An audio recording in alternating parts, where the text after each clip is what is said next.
नमस्कार बच्चों, कैसे हैं आप सब। आशा करती हूँ आप सभी अच्छे होंगे, स्वस्थ होंगे, खुश होंगे और अपनी पढ़ाई भी अच्छे से कर रहे होंगे। जैसा कि आप सभी जानते हैं, मैं हूँ आपकी हिंदी की अध्यापिका और मैं स्वागत करती हूँ आप सभी का आईसीटी वर्चुअल क्लासरूम में। और आज हम यहाँ पर एकत्रित हुए हैं पढ़ने के लिए क्लास 10th की हिंदी।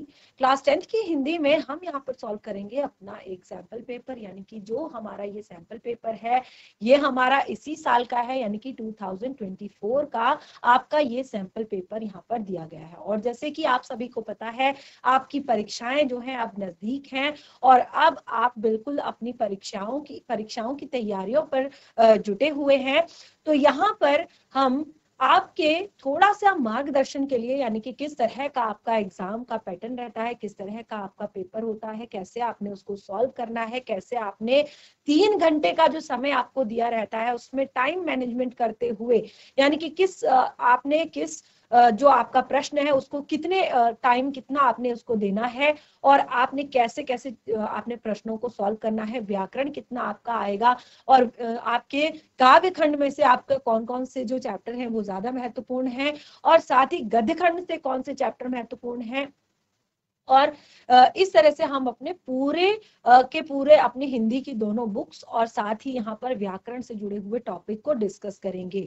तो सबसे पहले हम यहाँ पर देखेंगे अपने पूरे प्रश्न पत्र को कि किस तरह का आपका पेपर आएगा और किस तरह से आपको उसको सॉल्व करना है। उसके बाद एक एक प्रश्न को हम यहाँ पर लेंगे और उसको हम यहाँ पर हल करेंगे, सॉल्व करेंगे। और जैसे आपका जिस भी चैप्टर से आपका इस तरह से आएगा, या काव्यांश आएगा या आपका पाठ आएगा, तो उसको भी अगर आप चाहें तो मैं आपके लिए रिवाइज करूंगी। अगर आप कहेंगे कि आपको समझ नहीं आया था चैप्टर, तो उसको भी पूरे चैप्टर को हम यहाँ पर रिवाइज करेंगे और व्याकरण से जुड़े हुए जितने टॉपिक हैं उनको भी हम यहाँ पर एक बार रिवाइज करेंगे, ताकि आपको कोई भी प्रॉब्लम ना हो अपने एग्जाम में आने वाली परीक्षाओं में।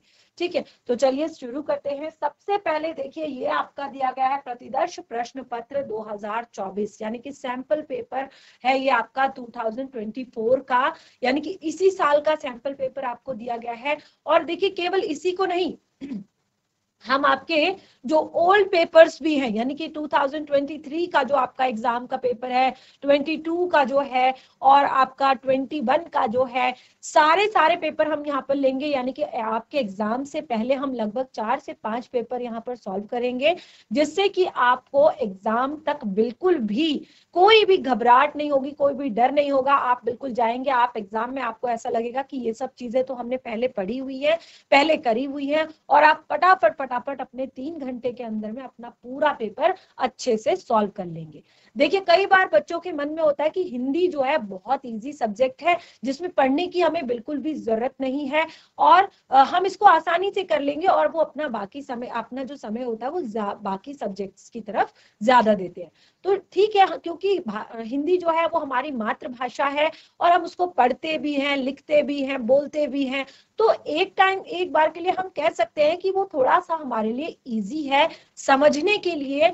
लेकिन जब एग्जाम की बात आती है तो वहां पर फिर हमारे सारे सब्जेक्ट हमारे लिए महत्वपूर्ण होते हैं, क्योंकि सारे सब्जेक्ट में हम एक तरह से मार्क्स स्कोर करते हैं, यानी कि सभी जितने भी सब्जेक्ट होते हैं उनमें हम नंबर लेकर आते हैं। और हिंदी जो हमारा ऐसा सब्जेक्ट है जिसमें हम काफी अच्छे नंबर ला सकते हैं, यानी कि पढ़ाई के साथ साथ अगर हम बहुत अच्छे से उसको रिप्रेजेंट करें तो हम अच्छे मार्क्स लेकर आ सकते हैं, जिससे हमारे परसेंटेज भी बढ़ सकते हैं। तो हिंदी पर जैसे अगर आप लोग थोड़ा सा ध्यान देंगे तो आप काफी अच्छा अपने इस पेपर में कर सकते हैं। तो शुरू करते हैं। जैसे मैंने आपको बताया कि ये आपका सैंपल पेपर है और सबसे पहले हम देखिए पूरा का पूरा पेपर, जैसे मैंने कहा कि पूरे पेपर को पढ़ेंगे, उसके बाद एक एक करके सारे प्रश्नों को सॉल्व करेंगे।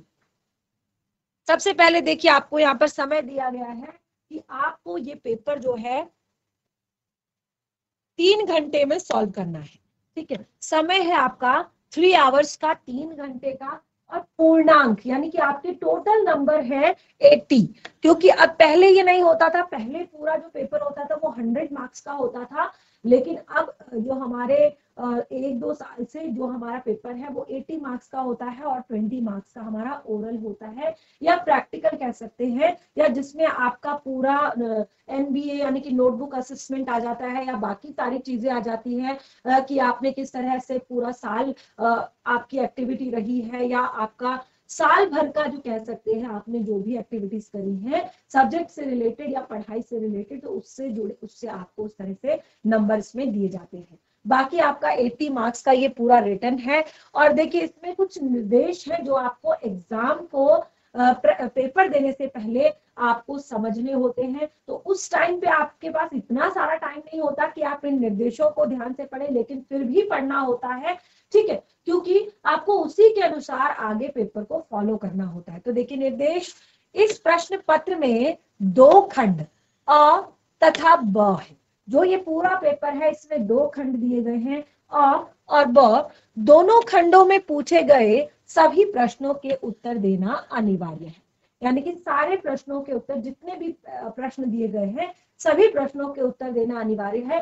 बाकी जो ऑप्शन में होगा वो आपको अंदर दिया जाएगा, ठीक है। जैसे आपको 2 प्रश्न दिए जाएंगे तो उसमें अगर अथवा में दिया है तो आपको वहां पर देखकर अपनी चॉइस के हिसाब से उसको सॉल्व करना है, ठीक है। बाकी एक निर्देश आपको समझ में आ गया कि दोनों खंड जो है उनके सभी प्रश्नों के उत्तर देना जरूरी है। अगला है उत्तर यथासंभव तथा क्रमवार लिखिए।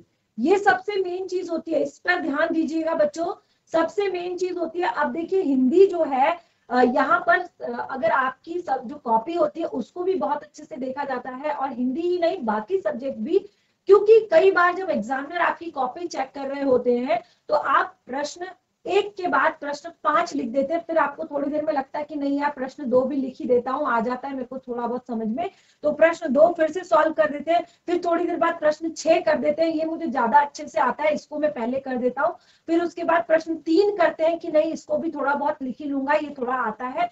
तो ऐसे नहीं करना है, ठीक है ना। आपने यथासंभव, जितना संभव हो सके आपने उनको क्रमवार लिखने की कोशिश करनी है। भले ही निबंध जो होता है, क्योंकि काफी टाइम भी उसमें लग जाता है हमारा, और आपको एक तरह से 10th क्लास में तो निबंध के लिए भी बहुत अच्छी बात यहाँ पर है कि आपको टॉपिक्स जो है सोचने की भी जरूरत नहीं होती। वहां पे आपको टॉपिक्स प्रॉपर दिए रहते हैं कि आपने क्या क्या उसके अंदर लिखना है, और सिर्फ आपको उसके बारे में लिखना होता है। यानी कि बहुत इजी है आपके लिए 10th क्लास में हिंदी का पेपर देना, और जिसको अगर आप थोड़ा सा अगर पहले से तैयारी के साथ जाएं, समझ के साथ जाएं, अगर केवल ये सोचकर जाएंगे कि नहीं हिंदी है मैं तो कर लूंगा और मुझे सब आता है, ये सोचकर अगर जाएंगे तब थोड़ा सा मुश्किल हो सकती है। लेकिन अगर इस तरह से थोड़ा सा प्रैक्टिस अगर करके जाएंगे तो बिल्कुल भी टफ नहीं होगा, काफी अच्छे मार्क्स आप हिंदी में लेकर आ सकते हैं। तो मेन चीज जो है उत्तर यथासंभव क्रमवार ही लिखें, जितना संभव हो सके कि आप क्रमवार लिखें। 1 प्रश्न 1, प्रश्न 2, प्रश्न 3, प्रश्न 4, प्रश्न 5, इस तरह से आप क्रमवार उनको लिखें। प्रश्नों के अंक उनके सम्मुख अंकित हैं। अब देखिए जितना हम लिखते हैं ना वो डिपेंड करता है कि यार कि नंबर ये कितने का है, ठीक है। अगर 10 नंबर का है तो इसमें कितना लिखना है, 2 नंबर का है तो इसमें कितना लिखना है, 1 नंबर का है तो इसमें कितना लिखना है। तो ये सारी चीजें आपके साइड में यहाँ पर आपके प्रश्न के साथ साथ उनके मार्क्स भी जो है लिख दिए जाते हैं। अब आप जैसे कि यहाँ पर देख सकते हैं, अब ये जो जब आपका 100 नंबर का पेपर हुआ करता था तो ये प्रश्न आपका 10 नंबर का होता था, ठीक है। 10 या 15 नंबर का आपका केवल एक ये प्रश्न होता था जब आपका पूरा पेपर 100 नंबर का होता था। अभी केवल 7 नंबर का आपका प्रश्न है, और ये है आपका पहला प्रश्न जो कि है एक अपठित गद्यांश, ठीक है। खंड अ में पहला प्रश्न है आपका एक अपठित गद्यांश। ये गद्यांश ना तो आपकी किसी भी बुक से है और ना ही आपने किसी ऐसे सिलेबस में कहीं पर पढ़ा है, ये अपठित गद्यांश है। यानी कि यहाँ पर आपकी समझ देखी जाती है, और सबसे पहले ये आपको टॉपिक दिया जाएगा। देखिए मैंने कहा है कि हम एक बार पहले पूरे पेपर को पढ़ेंगे फिर एक एक करके सॉल्व करेंगे, ठीक है। तो पहला है आपका अपठित गद्यांश। तो आप देख सकते हैं यहाँ पर एक अपठित गद्यांश दिया गया है जिसमें आपको यहाँ पर 5 प्रश्न दिए गए हैं जो कि इस तरह से है, 2 नंबर, 2 नंबर, 1, 1 और 1, और ये टोटल आपका 7 नंबर का प्रश्न है। ठीक है, तो आपने उस हिसाब से यहाँ पर लिखना है। अगर 2 नंबर का है तो आपने कितना लिखना है? ठीक है, आपने आधा पेज लिखना है या आप पूरा पेज लिखने की जरूरत नहीं है। अगर आप सही सटीक आंसर लिखते हैं तो आप आधा पेज भी अगर लिखते हैं तो काफी अच्छे से आपको पूरे 2 नंबर मिलते हैं। अब देखिए, ये भी बहुत बड़ी बात होती है कि हिंदी में जब हम पढ़ते हैं ना, कहते हैं कि हिंदी में बिल्कुल बहुत ज्यादा एक तरह से मार्किंग जो होती है बहुत एक तरह से टाइट रखी जाती है। वो क्यों रखी जाती है? क्योंकि जब हम हिंदी को देख रहे होते हैं, पढ़ रहे होते हैं, तो बिल्कुल हमारी नजर उसमें पड़ जाती है और हम उसको पढ़ लेते हैं। यानी कि आपने क्या लिखा है वो एकदम से हमें समझ आ जाता है। और इससे क्या होता है कि जो मार्क्स देने वाले टीचर्स होते हैं वो बिल्कुल फिर उसी तरह के मार्क्स आपको देते हैं। तो इसीलिए ऐसा नहीं कि आपने पूरा 1 पेज का आंसर लिखा है और उसमें जो बात पूछी गई है वो कहीं से कहीं तक भी नहीं है, तो फिर आप सोचिए कि आपको वहां पर नंबर नहीं मिलेगा, यानी कि आपको पूरे 2 नंबर वहां पर नहीं मिलेंगे। तो इसीलिए भले ही आप कम लिखें लेकिन सही और सटीक आंसर लिखें। ठीक है, तो ये करना है आपने 2 नंबर के प्रश्न में। और जो ये 1 नंबर के आपके प्रश्न है, इसमें आप 2 लाइनें 3 लाइनें लिखकर सही और सटीक आंसर यहाँ पर बता सकते हैं। ठीक है, तो ये होगा, इसको हम आगे डिस्कस करेंगे, पूरे टॉपिक को डिस्कस करेंगे। उसके बाद देखिए अगला प्रश्न, और इस तरह से हम लगातार मतलब 2-3 अपठित गद्यांश भी यहाँ पर पढ़ लेंगे और जैसे 5-6 हम निबंध भी डिस्कस कर लेंगे। यहाँ पर ज्यादा ही कर लेंगे, बल्कि क्योंकि एक पेपर में 2 निबंध होते हैं, तो अगर हम 4-5 आपके सैंपल पेपर भी सॉल्व करते हैं तो 8-10 निबंध तो हम कर ही लेंगे। ठीक है, तो ये आपके दूसरा प्रश्न है। देखिए, जैसे मैंने कहा कि क्लास 10th में है, तो आपकी क्लास 10th का ये सबसे बहुत अच्छी बड़ी बात यहाँ पर दी है कि 250 शब्दों में आपने केवल निबंध लिखना है। और क्या है प्रश्न? दिए गए संकेत बिंदुओं के आधार पर किसी एक पर, ठीक है, 2 टॉपिक यहाँ पर दिए गए हैं, बस केवल किसी एक पर आपने 250 शब्दों में निबंध लिखना है। और देखिए, ये भी पहले 10 नंबर का हुआ करता था और अब ये केवल 8 नंबर का आपका है। ठीक है, और इतनी बढ़िया बात है कि आपको यहाँ पर जरा सी भी सोचने की, यानी कि दिमाग में जोर देने की जरूरत नहीं है, केवल लिखना है बस। ठीक है, अब देखिए क्यों दिमाग पे जोर देने की जरूरत नहीं है। अगर आपको केवल टॉपिक दिया जाता छात्र अनुशासन, तो आपने उसके सब टॉपिक्स खुद बनाने पड़ते। ठीक है, आपको उसके सारे सब टॉपिक्स जो है खुद बनाने पड़ते। लेकिन यहाँ पर आपके साथ ऐसी कोई प्रॉब्लम नहीं है, आपको सारे टॉपिक्स दिए गए हैं। जैसे यहाँ पर है हमारे राष्ट्रीय एकता। ठीक है, हमारी राष्ट्रीय एकता टॉपिक दिया गया है और उसमें सारे सब टॉपिक्स देखिए आपको यहाँ पर दिए गए हैं। आपको खुद से कुछ भी सब टॉपिक बनाने की जरूरत नहीं है, केवल आपने इनके अंदर लिखना है। ठीक है, इनके अंदर आपने केवल लिखना है। तो सोचिए कितना ज्यादा आपका टाइम यहाँ पर बचाया जा रहा है और कितना अच्छे से आपको, मतलब काफी अच्छा आप लिख सकते हैं इसमें। देखिए, तो इसमें पहले प्रस्तावना दी गई है। अब आपको सोचने की जरूरत नहीं है कि यार इसके बाद क्या लिखूं, यानी कि आपका टाइम नहीं खाएगा ये ज्यादा। ठीक है, इस पर आपका ज्यादा टाइम वेस्ट नहीं होगा। आप इसको आसानी से कम समय में, यानी कि अपने पूरे 3 घंटे में के पेपर के अंदर कुछ भी छूटेगा नहीं, अच्छे से आप लिख सकते हैं। क्योंकि ज्यादा टाइम होता है सोचने में वेस्ट। ठीक है, कि इसके बाद क्या लिखूं, इसके बाद क्या लिखूं, इसके बाद क्या टॉपिक आएगा। ठीक है, अब टॉपिक सोचने की जरूरत नहीं है, तो आपने केवल टॉपिक को पढ़कर, जैसे दिया है प्रस्तावना, तो प्रस्तावना में राष्ट्रीय एकता के विषय में जो भी है वो, और उसके बाद राष्ट्रीय एकता अखंडता की आवश्यकता, राष्ट्रीय एकता का वर्तमान स्वरूप, राष्ट्रीय एकता में छात्रों की भूमिका और उपसंहार। ठीक है, तो अभी यहाँ पर ज्यादा टाइम नहीं लेते क्योंकि मैं पहले पूरा पेपर आपको क्लियर करवा रही हूँ कि क्या क्या आता है। उसके बाद एक एक करके सारे टॉपिक्स हम यहाँ पर लेंगे। ठीक है, तो ये था हमारा निबंध। तीसरा प्रश्न जो है वो आता है आपका यहाँ पर पत्र। ठीक है, तीसरा प्रश्न है आपका पत्र।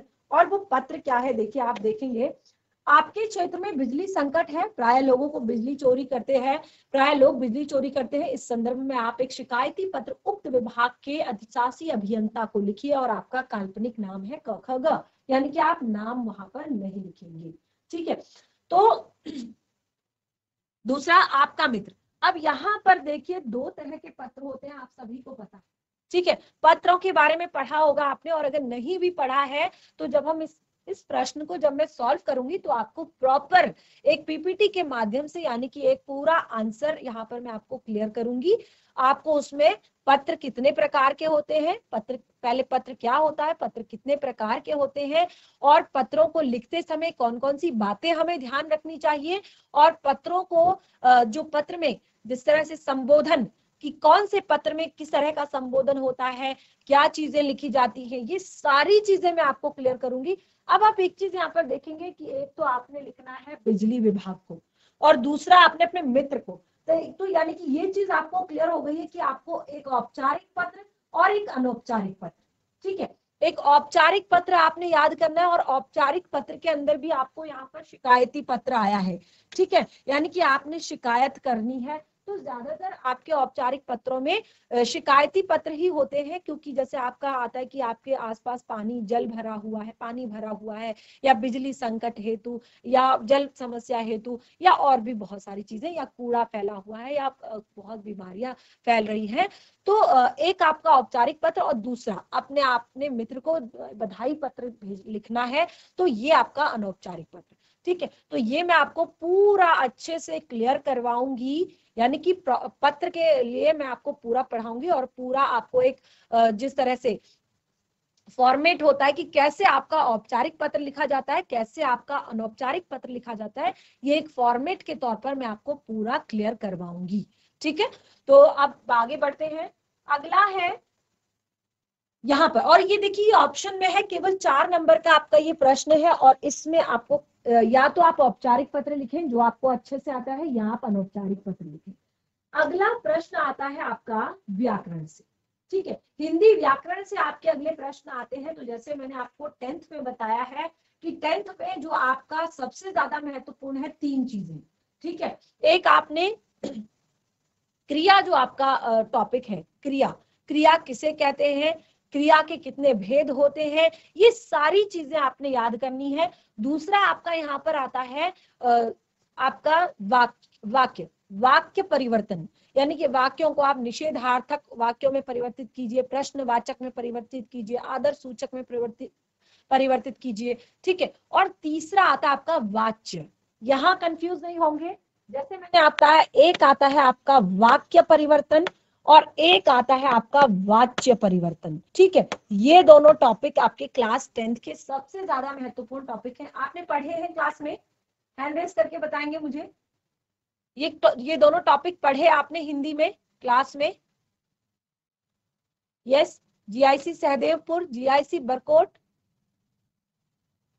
ये दोनों टॉपिक आपने पढ़े हैं क्लास में, वाक्य और वाच्य।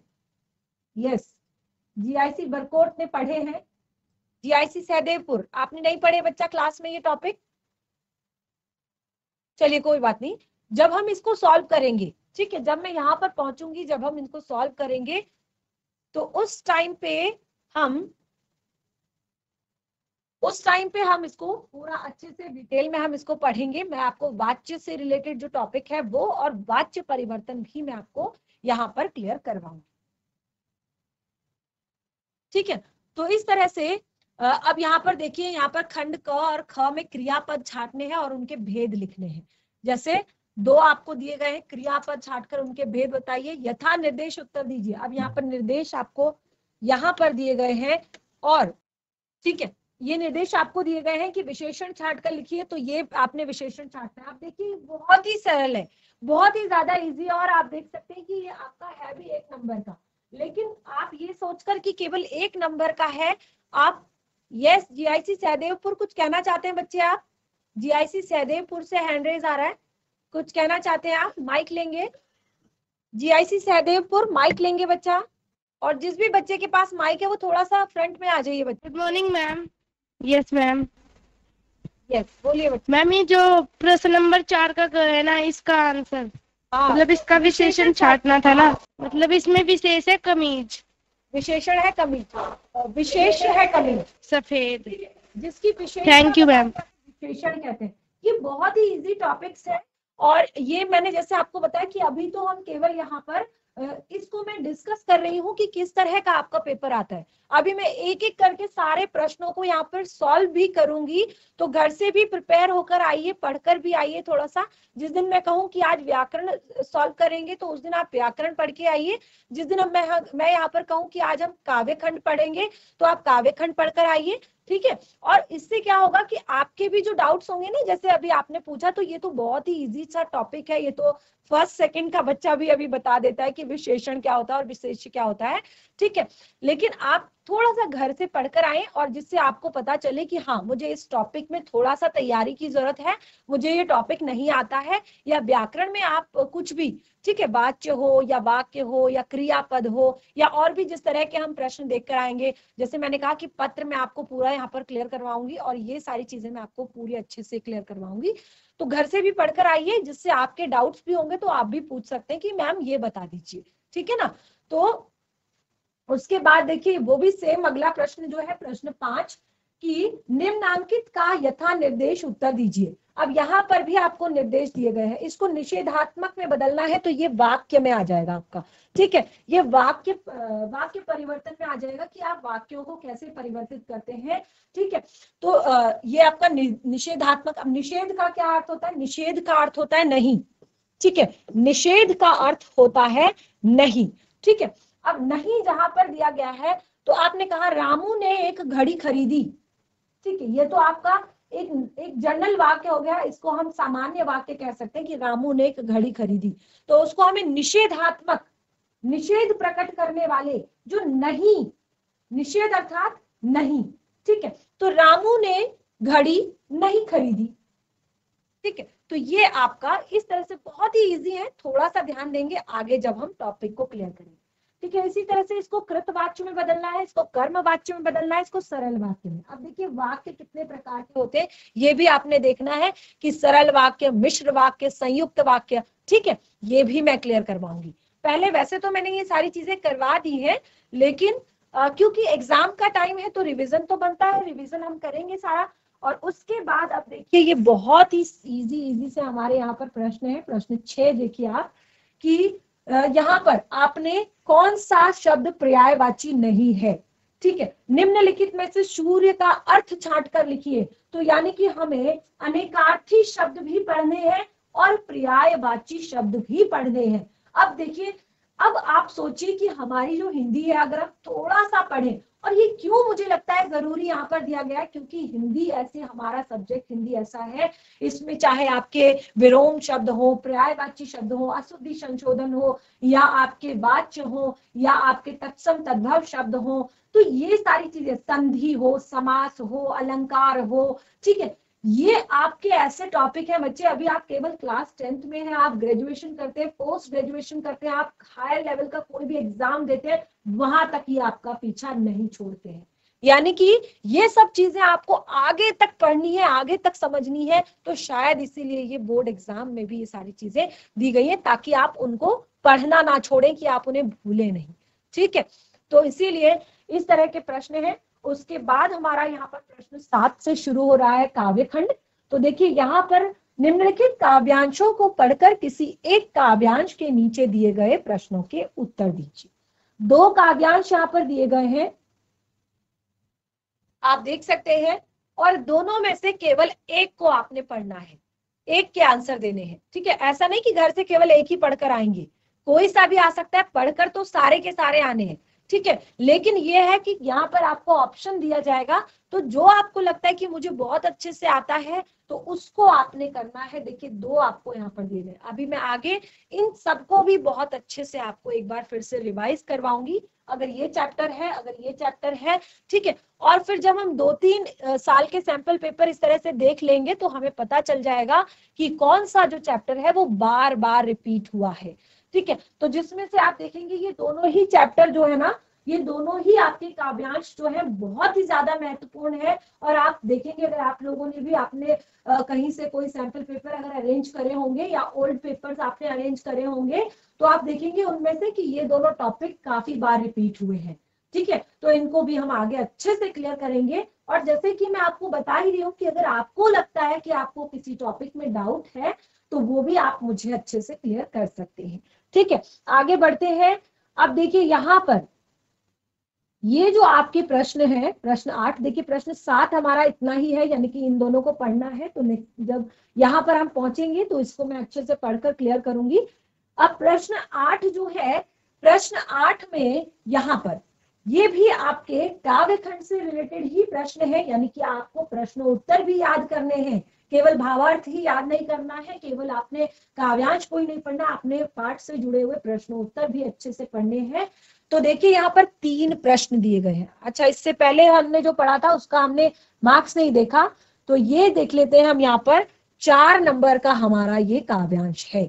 ठीक है, यहाँ पर यानी कि हमने जो प्रश्न दिए गए हैं उनमें से हमने 2 प्रश्नों के उत्तर देने हैं, तो यानी कि एक प्रश्न जो है वो 2 नंबर का है। और ये वाला प्रश्न आप देखिए, इसको जब भी मैं आपको चैप्टर पढ़ाती हूँ, जब भी मैं आपको कोई किसी भी पाठ को पढ़ाती हूँ, तो मैं हमेशा कहती हूँ कि आपको पाठ के कवि और पाठ का नाम याद रखना है। ठीक है, तो ऐसा ही आपने गद्यखंड में भी करना है। यदि आप गद्यखंड का कोई चैप्टर पढ़ रहे हैं तो आपको पाठ के लेखक का नाम और पाठ का नाम याद करना है, और अगर कविता पढ़ रहे हैं तो कवि का नाम और कविता का नाम आपने याद करना है। ठीक है, तो देखिए 2 नंबर का आपका ये प्रश्न यहाँ पर बन जाता है, यानी कि इसी तरह से देखिए 8। अब ये देखिए इसमें भी आपके 2-2 नंबर के हैं, यानी कि एक प्रश्न आपका 2 नंबर का है। आपने ऐसे नहीं कि कुछ भी लिख देना है, अच्छा लिखना है, सही सटीक आंसर आपने देना है। प्रश्न देखिए, परशुराम के क्रोध करने पर लक्ष्मण ने धनुष टूट जाने के कौन कौन से कारण दिए, और मुझे लगता है ये प्रश्न हर बार रिपीट हुआ है, तो इन पर भी हम डिस्कस करेंगे। 3 प्रश्न दिए गए, केवल 2 को सॉल्व करना है। प्रश्न 9 एक नंबर के प्रश्न है, और अभी आप देखेंगे ना कि इनके थोड़ा सा मार्क्स कम हो गए हैं, वरना ये मुझे लगता है कि ये 3-3 नंबर में ये आते थे, अभी ये 1-1 नंबर में दे दिए गए हैं। तो सोचिए, आपको लिखना तो अच्छा ही है, ऐसे नहीं कि 1 नंबर का है तो 1 लाइन लिख दिया, आपने अच्छा लिखना है। अब देखिए यहाँ पर 2 प्रश्न दिए गए हैं और दोनों के ही आपने उत्तर देने हैं। ठीक है, तो ये था हमारा काव्यखंड, इतना आपका केवल काव्यखंड से आएगा, यानी कि 2 प्रश्न यहाँ से, 2 प्रश्न यहाँ से, 4 आपको पाठ्य पुस्तिका से प्रश्न आएंगे, 2 आपको काव्यांश आएंगे जो आपने करने हैं, दोनों में से एक। ठीक है, ये था आपका काव्यखंड। उसके बाद देखिए हमारा गद्यखंड से रिलेटेड प्रश्न, प्रश्न 10 सेम है। प्रश्न 10 जिस तरह से वहां पर आपका काव्यांश आया था, पठित काव्यांश, अब यहाँ पर आपका पठित गद्यांश, यानी कि आपने जो चैप्टर पढ़ा हुआ है उनमें से 2 आपको टॉपिक दिए जाएंगे, 2 चैप्टर से आपको अलग अलग यहाँ पर टॉपिक दिए जाएंगे, और उनको पढ़कर आपने किसी एक गद्यांश के नीचे दिए गए प्रश्नों के उत्तर आपने केवल देने। ठीक है, और ये भी आपका सेम 2-2 नंबर, यानी कि 4 नंबर का आपका ये प्रश्न है। ठीक है, कई बार बच्चों को लगता है कि 2-2 नंबर का है, 2-2 नंबर का, आप सारे प्रश्न ही इसी तरह से 2-2 1-1 नंबर के हैं, तो अगर आप सोचेंगे कि यार चलो कोई बात नहीं 1 नंबर का है या 2 नंबर का है, तो ऐसे बिल्कुल नहीं सोचना है, अपना बेस्ट देना है, फिर वो चाहे 2 नंबर का हो चाहे 1 नंबर का हो, बिल्कुल सही सटीक आंसर, कुछ भी उल्टा सीधा कुछ भी नहीं। तो देखिए 2 अलग अलग गद्यांश यहाँ पर दिया गया है पहले, दूसरा अगला दिया गया है यहाँ पर, और इससे अलग अलग से दिए गए 2-2 प्रश्नों के उत्तर, यानी कि किसी एक को केवल आपने करना है। ठीक है, ये आपका हो गया गद्यखंड से पहला प्रश्न। गद्यखंड से दूसरा प्रश्न आपका आता है, इसमें भी सेम चीजें हैं कि आपको केवल 3 प्रश्न दिए गए हैं, और उन तीनों में से आपने किन्हीं 2 प्रश्नों के केवल उत्तर देने हैं। ठीक है, अब हम ये चीजें भी तब नोटिस करेंगे जब हम इसको अच्छे से पढ़ेंगे, पूरा पेपर सॉल्व करेंगे, तो उस टाइम पर भी हम देखेंगे कि कौन से प्रश्न हर बार रिपीट हुए हैं। ठीक है, कौन से प्रश्न जो है हर बार रिपीट हुए हैं, तो आपको बहुत ज्यादा मेहनत करने की जरूरत नहीं पड़ेगी, उस चैप्टर को आप अच्छे से पढ़ लेंगे तो आप उससे रिलेटेड प्रश्नों के उत्तर आसानी से दे देंगे। ठीक है, अगला प्रश्न भी सेम है। देखिए यहाँ पर आपको एक चीज दिया गया है कि एक प्रश्न आपका 2 नंबर का है और एक प्रश्न आपका 1 नंबर का है।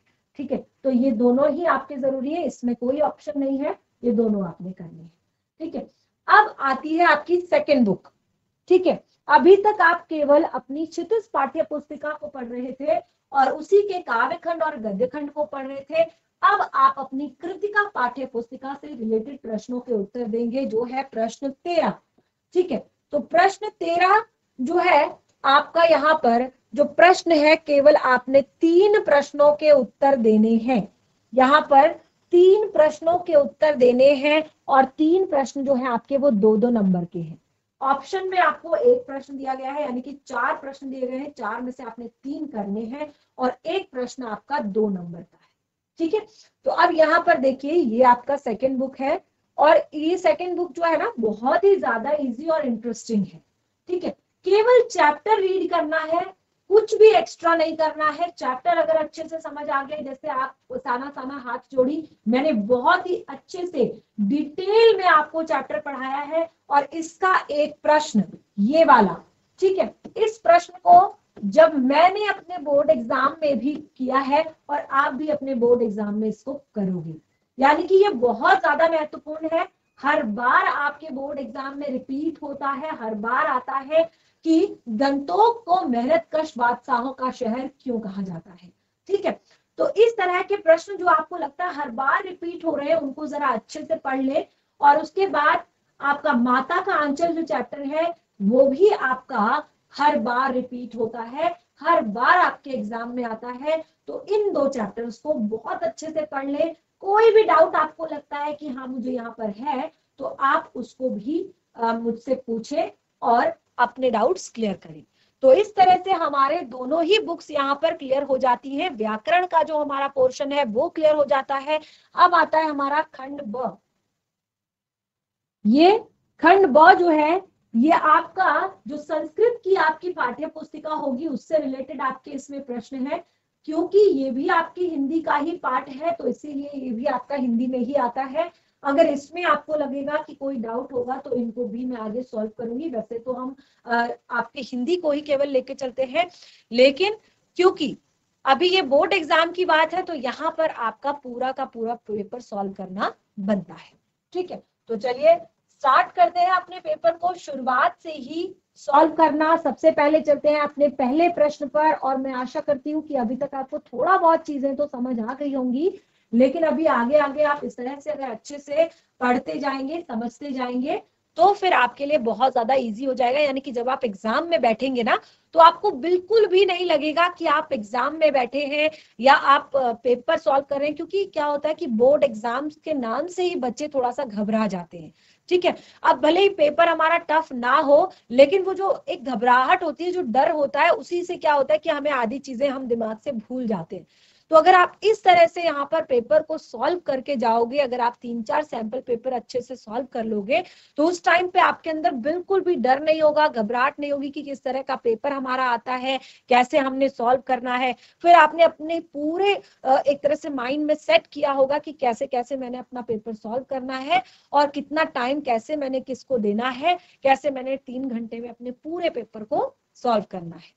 ठीक है, तो चलिए शुरू करते हैं। जैसे मैंने आपको बताया पहला प्रश्न खंड अ से जो है आपका एक अपठित गद्यांश। ठीक है, तो ये अपठित गद्यांश आपने पढ़ना है। पहला प्रश्न, निम्नलिखित गद्यांश को ध्यान पूर्वक पढ़कर उनके नीचे दिए गए प्रश्नों के उत्तर दीजिए। देखिए एग्जाम में आपके पास इतना टाइम नहीं होता कि जितना टाइम मैं यहाँ पर दूंगी, लेकिन मैं आपको बता रही हूँ कि कैसे आपने समझ कर उसको पढ़ना है। ठीक है ना, तो इस तरह से अब यहाँ पर देखिए वर्तमान शिक्षा प्रणाली के लिए वर्तमान शिक्षा प्रणाली जीवन के लिए घोर अभिशाप सिद्ध हो रही है।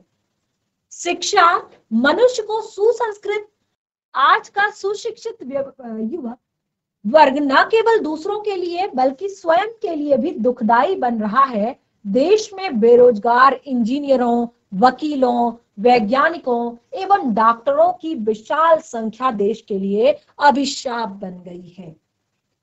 शिक्षा ने उनमें साधा जीवन और उच्च विचार सेवा वृत्ति उत्पन्न नहीं की, अन्यथा वे गांवों को छोड़कर स्वर्ग बनाकर राष्ट्र हित कर पाते और देश की सच्ची सेवा कर पाते।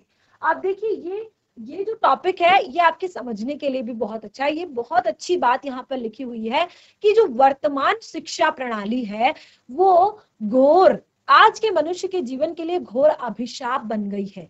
कैसे अभिशाप बन गई है? क्योंकि शिक्षा का तो काम होता है किसी भी मनुष्य को सुसंस्कृत बनाना, स्वावलंबी बनाना। लेकिन आज की शिक्षा नीति में ये गुण नहीं है। क्यों नहीं है? क्योंकि आजकल हमारा टारगेट जो है, जब हमारा बच्चा इतना छोटा होता है तभी से बोल देते हैं ये डॉक्टर बनेगा, ये इंजीनियर बनेगा, ठीक है, या ये आपका इस काम को करेगा या उस काम को करेगा या इस काम को। कभी भी हम ये नहीं बोलते कि ये एक अच्छा इंसान बनेगा, क्योंकि सबसे जो मेन चीज होती है, अगर आप बहुत बड़े डॉक्टर भी बन जाते हैं, बहुत बड़े इंजीनियर भी बन जाते हैं, अगर आपके अंदर इंसानियत नहीं है, आप दूसरों को नहीं समझते हैं, आप इंसानियत को नहीं समझते हैं, तो फिर आप किसी भी चीज के बड़े नहीं है। ठीक है, तो यही यहाँ पर कहा गया कि आज का जो सुशिक्षित युवक वर्ग है वो केवल दूसरों के लिए नहीं बल्कि वो अपने लिए भी दुखदाई बन रहा है। हमारे देश में बहुत सारे आजकल जो कहते हैं ना कि जो एक ऐसी बेरोजगारी हमारे देश में है कि जिसमें आपके बहुत ज्यादा संख्या में डॉक्टर हैं, इंजीनियर हैं, वकील हैं, और उनके अंदर क्या है कि एक वो सादा जीवन और उच्च विचारों वाली और सेवा वृत्ति वाली की दूसरों की सेवा करनी, ये वाली उनके अंदर फीलिंग्स है ही नहीं।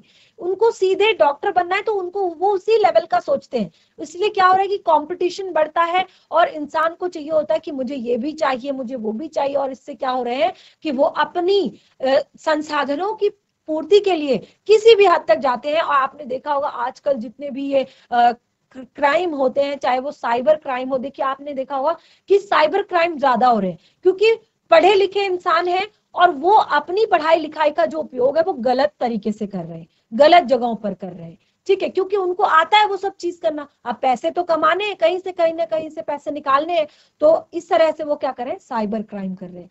तो आपने देखा होगा अलग अलग तरह की यहाँ पर जो बेरोजगारी जो है उससे क्या हो रहा है, हमारे देश में बहुत सारा जो माहौल है वो खराब हो रहा है। क्योंकि यहाँ पर अब किसी भी इंसान को जो पढ़ा लिखा है, देखिए पढ़े लिखे इंसान के अंदर क्या होना चाहिए, देखिए हमने यहाँ पर बहुत सारी चीजें पढ़ी हैं कि वृक्ष कबहु नहीं फल भके, नदी न संचय नीर, परमारथ के कारणे साधुन धरा शरीर। यानी कि जो कोई भी इंसान होता है जिसके अंदर एक तरह से पूर्णता आ जाती है, फिर वो उसके बाद जो है अपने बारे में नहीं सोचता, वो फिर दूसरों के बारे में सोचता है। जो एक पेड़ होता है वो जब फलों से लद जाता है तो फिर वो झुक जाता है कि आओ मेरे फलों को तोड़ो और खा लो। और नदी भी जब पानी से लबालब भर जाती है तो वो कभी भी अपने पानी को स्वयं नहीं पीती, वो दूसरों के लिए।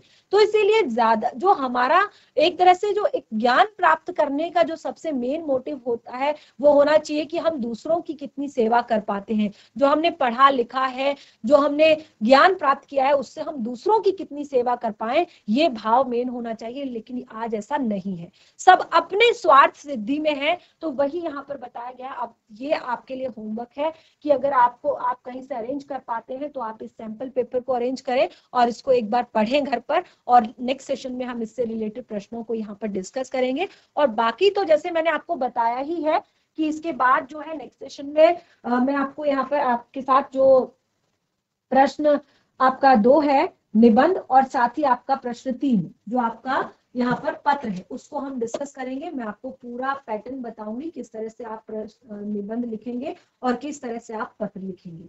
ठीक है, तो इस तरह से जो हमारा आज का समय है वो यहाँ पर समाप्त होता है और हम मिलेंगे अपने नेक्स्ट सेशन में। तब तक के लिए धन्यवाद। आपका दिन शुभ।